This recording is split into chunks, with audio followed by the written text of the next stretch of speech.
Well, today I'm going to share with you how I lost $145,000. My single biggest financial mistake I have ever made, and today I want to share it with you so you will not make the same mistake I did. Now, back when the S&P 500 was about $2,500, I thought, man, it's like $2,500. That's ridiculous. It is so high. It's crazy.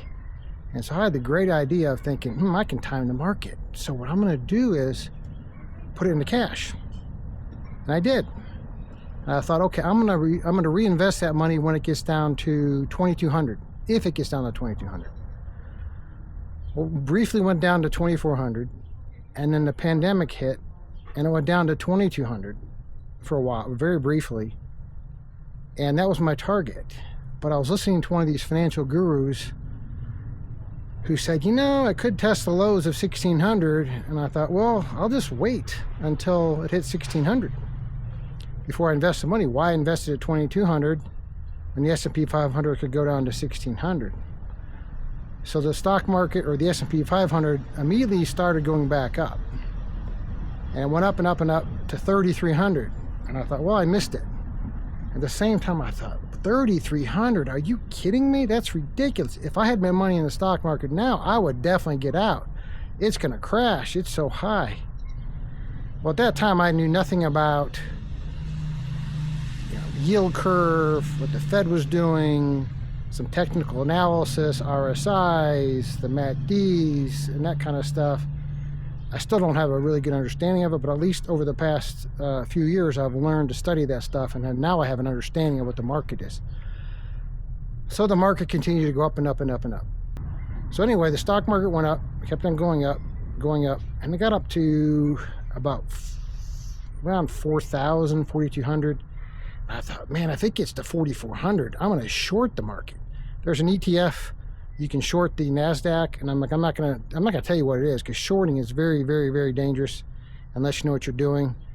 And I thought, well, if it gets back up to 4,400, I'm gonna definitely short it, because a lot of the financial gurus I was watching were saying, well, it could go back down to, it could retest back to 3,400 based on all technical analysis and support levels and resistance and all that technical jargon.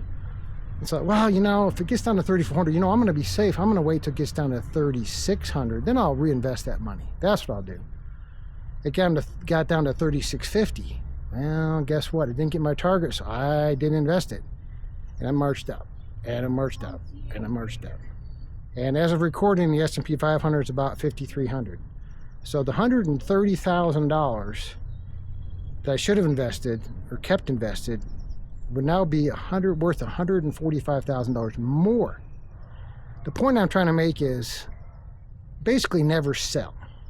Even Warren Buffett has that saying, never sell. Now, he does sell when he understands the market's changing, but for the most part, if you stay in the market, it's time in the market, not timing the market, is what's going to get you if you try to time the market.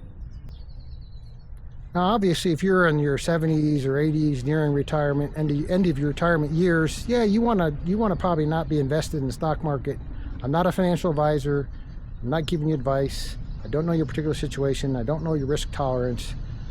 But for me, I am way, way, way underinvested in the stock market. And while I hate to be invested in the market at this high, at roughly 5,300, I'm slowly dollar costing averaging in. So the mistake I made was not staying in the market. Now, if you're younger, stay in the market. When it crashes, don't panic, considering that as a buying opportunity.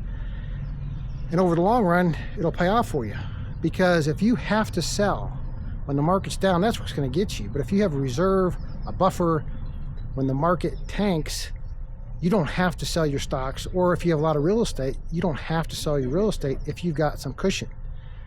So don't make the same mistake I did. And if you're concerned about your retirement portfolio and your future, about trying to get ahead and maybe retire early, I suggest you watch this video right here.